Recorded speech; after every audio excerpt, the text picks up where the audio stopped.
guys, it's Christy, and today I'm going to talk about mistakes to avoid when writing your rough draft.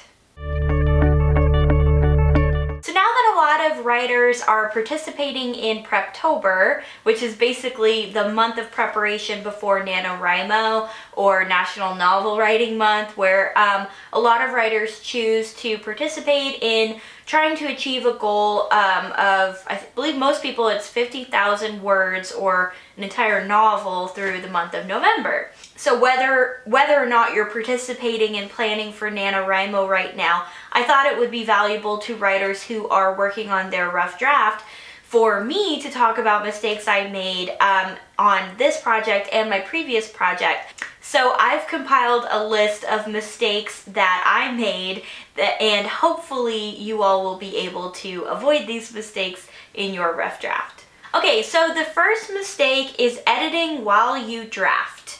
And what I'm talking about is when you're writing a scene and you pause to maybe you go back over the scene and you read through it and you pick apart, typos or pick apart sentences and go, oh no, that could sound better. Yeah, let me switch that around. Let me move that over here.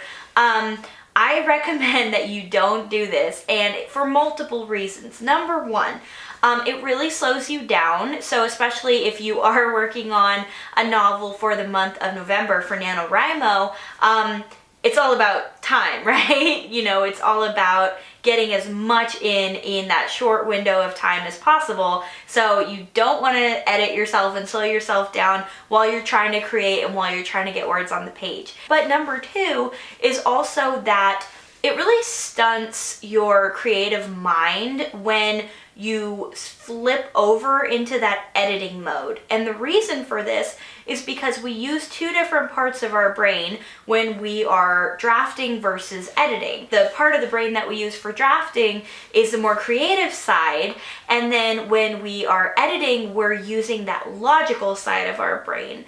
And so for your brain to have to switch over, sometimes it doesn't really want to cooperate with you. Sometimes we're not that easy to just switch back and forth, when, you're saying, okay, right now I'm going to be logical and I'm going to edit. And then, the next moment you're trying to get that creativity back. It's not necessarily just going to flip back on for you, and it might take some time.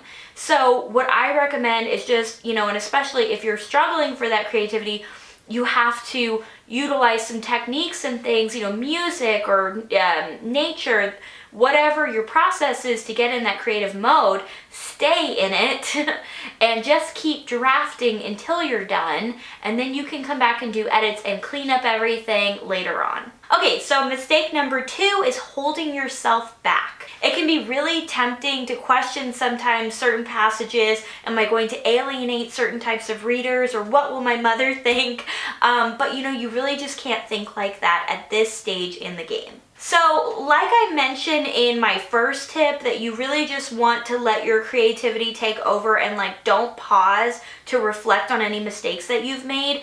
It's the same sort of idea in the second one. You really don't want to question anything at this point in time. Second guessing tends to limit you and tends to limit the possibilities and the things that you could have come up with if you hadn't sort of restricted yourself. This is really the time where you get to explore and you get to take risks, because you know that you're going to clean them up later. And if there are any plot holes or anything like that, either you're going to fix them, or you're going to find them, or your beta readers are going to find them, or your editor or whoever. This is the time where you can take those risks and take those chances. So definitely don't hold yourself back, because you could be really surprised to find a gem, in the midst of all of that creativity. You find something great and your novel just really takes off. So yeah, definitely don't hold back. Okay, so mistake number three is not being aware of your themes. Like I said, this really is about exploration, and maybe you're still exploring some of your themes at this point in time. However, I do think it's beneficial to you to have some idea of what you are trying to say and the ultimate message that you're trying to get out. You don't have to be super refined on it at this point in time. You have time to grow, you have time to develop, but I have found from my previous 2 rough drafts that it really would have saved me a lot of time had I been aware of those themes before I started drafting the rough draft. Because I had to do a lot of rewriting. And I've heard from some other writers, I used to think that, you know, rewriting the entire thing was just normal. That's what everyone did. But I have heard from some other writers that they don't do that, and that they put more planning ahead of time, that they do more planning ahead of time, and that way they have more to work with in their rough draft, and then they don't have to rewrite everything and take a lot more time doing that. And of course you get bonus points if you do have a solid outline before your rough draft.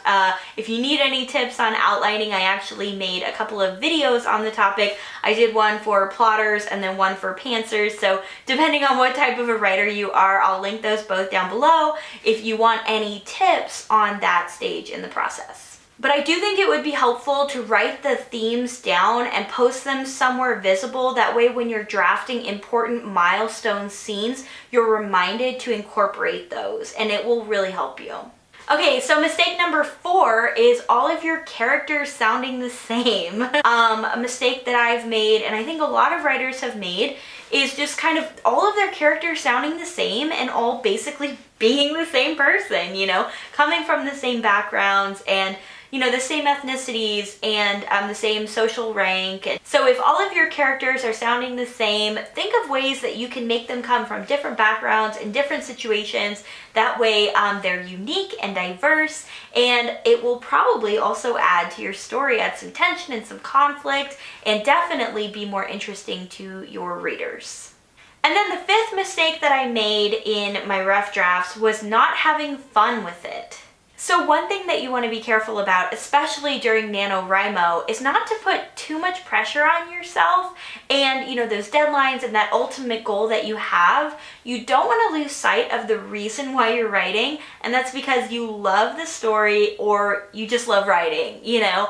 You want to keep that joy and that spark alive in your writing, because the reader can definitely sense when you've lost your motivation for the story and when you're not in love with it anymore. So definitely don't forget to have fun with it. And also, you know, when you're feeling most creative and most inspired is when you get the best ideas, right? You definitely don't want to burn out. You don't want to push yourself so much so that, you know, your story just starts feeling forced. You know, that's the last thing that we want, right? Have fun, play with it, don't worry too much or stress out too much about deadlines.